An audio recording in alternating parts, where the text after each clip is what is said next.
নবী সাল্লাল্লাহু আলাইহি ওয়াসাল্লামের প্রিয় চাচা আবু তালেব তিনি কিন্তু আল্লাহর রাসূলকে চিনতে ভুল করেননি।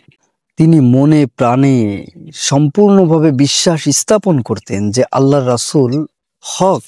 মুহাম্মদ সাল্লাল্লাহু আলাইহি ওয়াসাল্লাম যেই দ্বীনের দাওয়াত দেন, যেই তাওহীদের দিকে মানুষদেরকে ডাকেন, নিশ্চয়ই এটা হক এবং তার কাছে যা কিছু নাজিল হয় নিশ্চয়ই এটার একমাত্র আল্লাহ রব্বুল আলামিন আসমান থেকে তার কাছে নাজিল করেন। আবুল আহাবের স্ত্রী উম্মে জামিল যেই দিন আল্লাহর রাসূলকে খুব গালিগালাজ করলেন, তিনি বললেন যে মুজাম্মাম, মুহাম্মদ মানে হলো সর্বত্র আসমান জমিনে যার প্রশংসা করা হয়, ঠিক বিপরীত শব্দটা মুজাম্মাম মানে আসমান জমিনে যার নিন্দা করা হয়।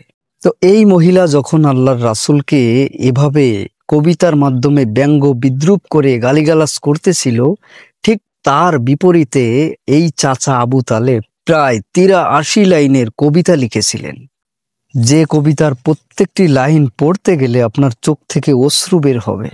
সেই কবিতার প্রথম লাইনটা ছিল যে ওয়া আবিয়াদা ইস্তাসকাল গামামু বিওয়াজহিহি সামালাল ইয়াতামা ইসমাতাল্লিল আরামিলিন, যে হে দুনিয়ার মানুষ, ওয়া আবিয়াদা আমার ভাতিজা এমন এক শুভ্র চেহারার অধিকারী, ইস্তাসকাল গামামু বিওয়াজহিহি যেই চেহারার সাহায্যে বৃষ্টি প্রার্থনা করলে আল্লাহ তাআলা বৃষ্টি দেন।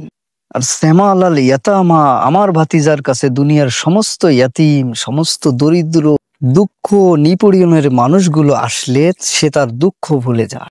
তো সেই মানুষটা এত কিছু জানার পরে, এত কিছু বোঝার পরেও তিনি লা ইলাহা ইল্লাল্লাহ সাক্ষ্য দেননি।